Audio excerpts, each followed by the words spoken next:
Hello students, welcome online classes, BSAP Academy, Senior Secondary School Maharaj. Today I will discuss class 11 Physics Chapter 4 Motion in a Plane, some NCERT numerical question. तो students आज हम लोग इसमें exercise problem कर रहे हैं। तो exercise problem का क्वेश्चन नंबर 9 है कि rocket with a lift off the mass 20,000 kilogram is the blast upward with the net initial acceleration of the 5 metre per second square. Calculate the initial thrust force of the blast. तो कह रहा है कि एक rocket जो इतना मास है वह 5 मीटर पर सेकंड स्क्वायर से एक्सेलरेट हो रहा है। तो कह रहा है कि जब वह रॉकेट अगर ब्लास्ट करेगा तो उसमें उसका फोर्स कितना होगा। तो सॉल्यूशन पाते हैं। तो एक क्वेश्चन नंबर 9 है, क्वेश्चन नंबर 9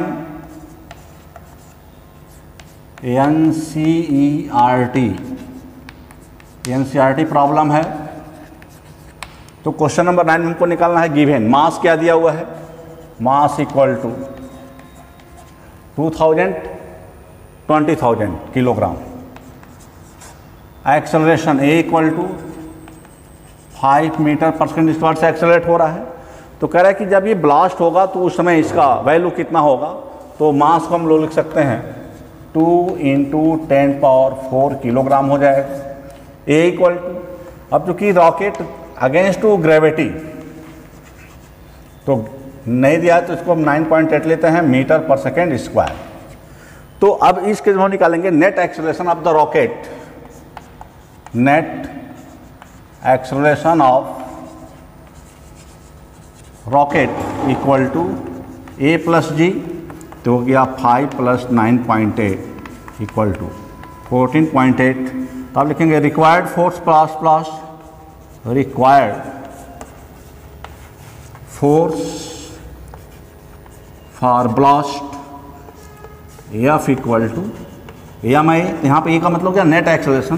तो 2 × 10⁴ इंटू 14.8, तो मल्टीप्लाई करें तो 2 × 8 = 16 इंटू 10⁴, जिसको हम लिख सकते हैं 2.96 × 10⁵ न्यूटन।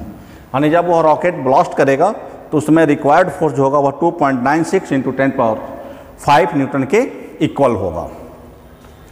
तो इसमें बस ये निकालना था कि रॉकेट चूँकि जो मूव कर रहा था, चूँकि अगेंस्ट टू ग्रेविटी मूव कर रहा था, तो हम दोनों के टर्म यानी ए और जी को ऐड करके उस रॉकेट का नेट एक्सेलरेशन निकाल करके इसको सॉल्व करेंगे।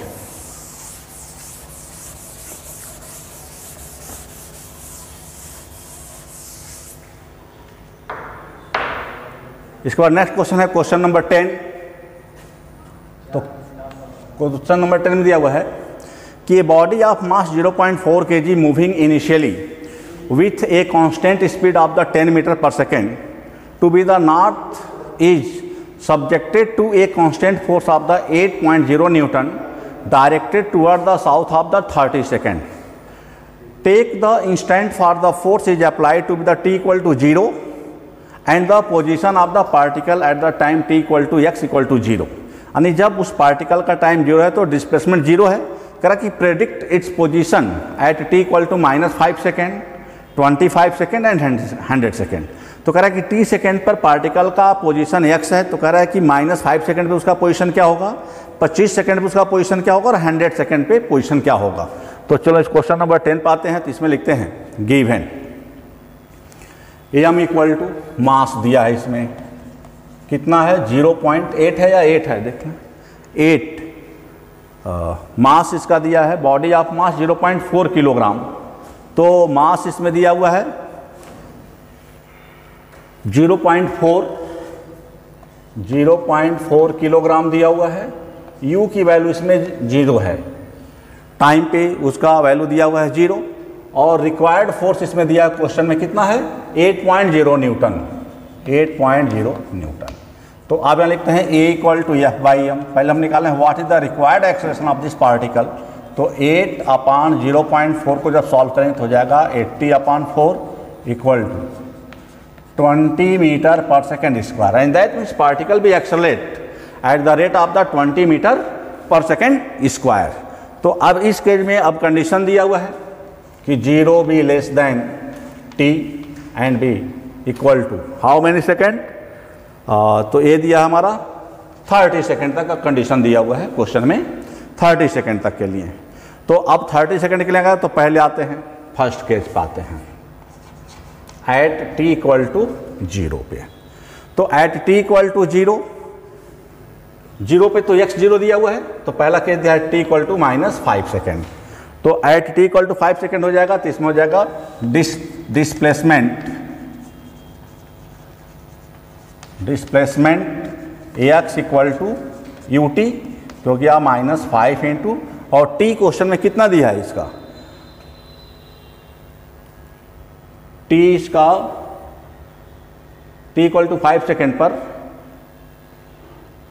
ut नहीं u इंटू ए होगा, u इंटू ए होगा, तो हो जाएगा 20 इक्वल टू -100 मीटर।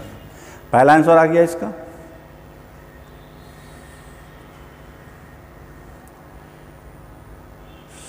तो अभी रिजल्ट आ गया हमारा कितना, -100।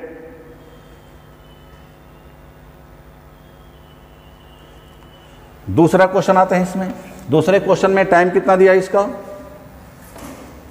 तो दूसरे क्वेश्चन में टाइम दिया है at t equal to 25 second. तो आप लिखते हैं यहाँ पे at t equal to 25 second. तो at t equal to 25 second पे जब आ जाएंगे, एक मिनट, u इंटू ए, क्योंकि part at t equal to 25 second पर अब निकालना इसका पोजीशन, तो यहाँ पे लिखते हैं by motion equation second, by motion equation second, x equal to ut plus half AT square. तो जब यहाँ पे हम हाफ AT स्क्वायर रखेंगे तो इसकी वैल्यू रखते हैं, तो u की वैल्यू कितना है इसमें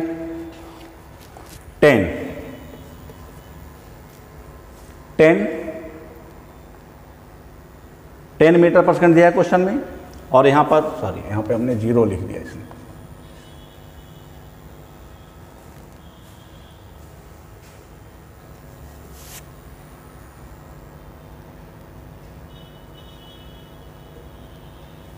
तो यहाँ पे हम कर देंगे 10 तो हो जाएगा -50 हो जाएगा, यहाँ पे u इंटू टी का फार्मूला हो जाएगा। तो u 10 into time 25 plus 1/2 into 20 into 25 square. तो इसको सॉल्व करने पर हमारा आंसर आ जाएगा कितना, सॉल्व करें इसको तो हो जाएगा 250 प्लस एक कट जाएगा 10 टाइम, और 25 का 625 हो जाएगा,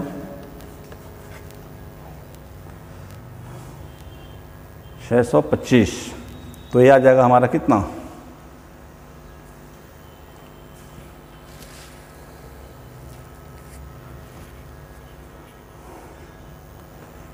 तो यहाँ पर ए की वैल्यू जो है, अच्छा अभी यहाँ पे चल रहा है तो यहाँ पे टर्म हमारा जो है ये माइनस हो जाएगा, ये माइनस हो जाएगा, तो हो जाएगा -6000 metre.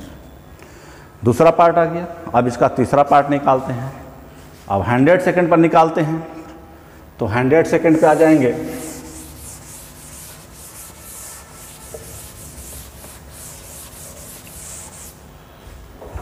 Eight t equal to 100 second. तीसरा पॉइंट इसका है at t equal to 100 second. तो 100 सेकेंड में लिखेंगे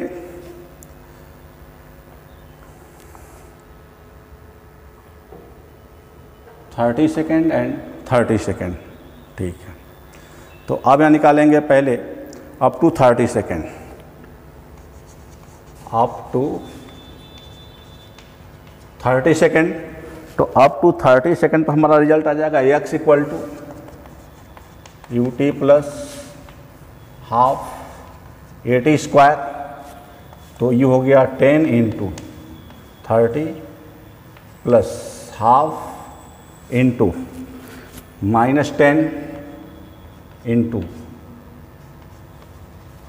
30 स्क्वायर, हो जाएगा 300 माइनस 30 का स्क्वायर कितना आ जाएगा 900। तो 900 हो गया और इंटू 5 4500। तो इस पे रिजल्ट आ जाए हमारा 9000, तो हो जाएगा -8700 मीटर। अब देखिए after 30 second, after 30 second final velocity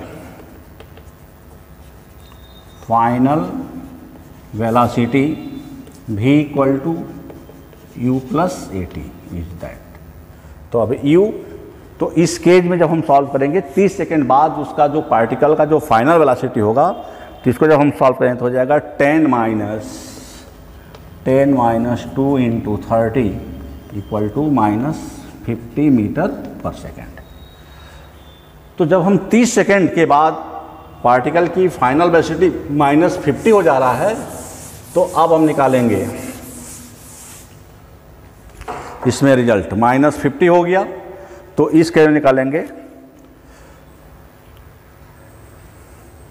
distance cover by particle, distance cover by particle x2 equal to, तो x2 इक्वल टू, अब ये फार्मूला हो जाएगा हमारा v इंटू टी, तो हो गया -50 इंटू, अब टाइम कितना बचा मेरा इसमें,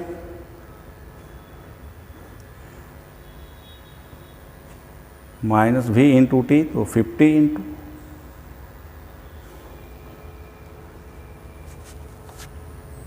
टाइम हमारा कितना रहा है इसमें, अब टाइम आ रहा है 30 सेकंड तो हमने निकाल लिया,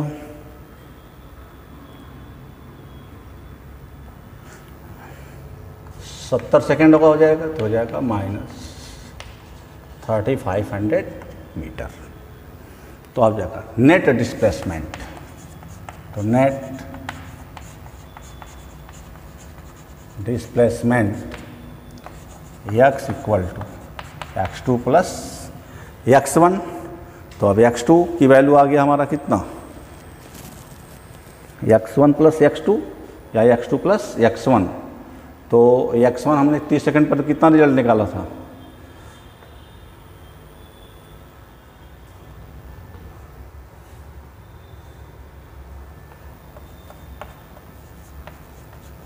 $3500 माइनस 1500 इक्वल टू -5000 मीटर और -5 किलोमीटर।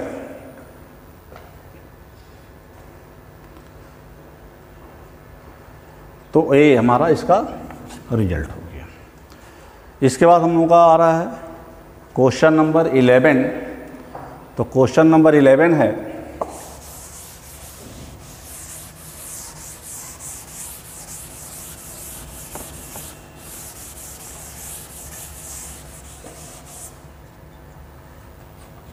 क्वेश्चन नंबर 11 दिया कि a truck start from the rest and accelerate uniformly with the 2 meter per second square. At t equal to 10 second, a stone is the drop by a person standing on the top of the truck 6 meter high from the ground. What is the velocity and acceleration of the stone at the t equal to 11 second? तो कह रहा है कि एक truck जो रुका हुआ है चलना शुरू कर रहा है और जब वो चल रहा है तो अपने स्पीड को 2 मीटर पर सेकंड स्क्वायर से एक्सेलरेट कर रहा है। 10 सेकेंड बाद उस ट्रक के पर कोई एक व्यक्ति बैठा है जिसका ग्राउंड से हाइट कितना है 6 मीटर है, एक स्टोन को रिलीज कर रहा है। तो कह रहा है कि 11 सेकेंड बाद what be acceleration and resultant of this stone, resultant speed of this stone, ये हमको निकालना है इसमें। तो अब चूंकि ऑब्जेक्ट रुका हुआ है तो उसका इनिशियल वेलोसिटी क्या हो गया, 0 हो गया। एक्सेलरेट हो रहा है truck 2 metre per second square के रेट से और 10 सेकेंड तक एक्सेलरेट हुआ है। तो पहले हम निकालेंगे final velocity of the truck v equal to u plus AT, तो 0 प्लस 2 इंटू 10, यानी 2 सेकेंड बाद उस ट्रक का स्पीड जो होगा हो जाएगा 20 मीटर पर सेकेंड हो जाएगा। अब यहाँ पे हॉरिजेंटली वेलोसिटी निकालेंगे, तो पहला हम निकालते हैं हॉरिजेंटल वेलोसिटी ऑफ ट्रक। तो अब यहाँ पर जाएगा Vx equal to 20 metre per second, ये क्वेश्चन में निकाल लिए। A इक्वल टू जी मान लेते हैं और ये वैल्यू हम 10 के इक्वल लेते हैं, 10 मीटर पर सेकेंड स्क्वायर। चूँकि क्वेश्चन में जी की वैल्यू यहाँ पर दिया हुआ है, सॉरी दिया नहीं है फिर भी ले रहे हैं। और t इक्वल टू हो जाएगा हमारा 11 माइनस 10 इक्वल टू 1 सेकेंड। तो अब यहाँ जाएगा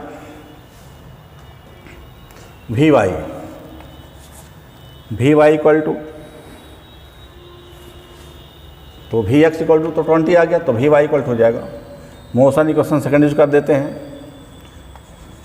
u प्लस 80 तो जगह 0 plus 10 into 1 equal to 10 metre per second. तो आप जाएगा resultant velocity of the truck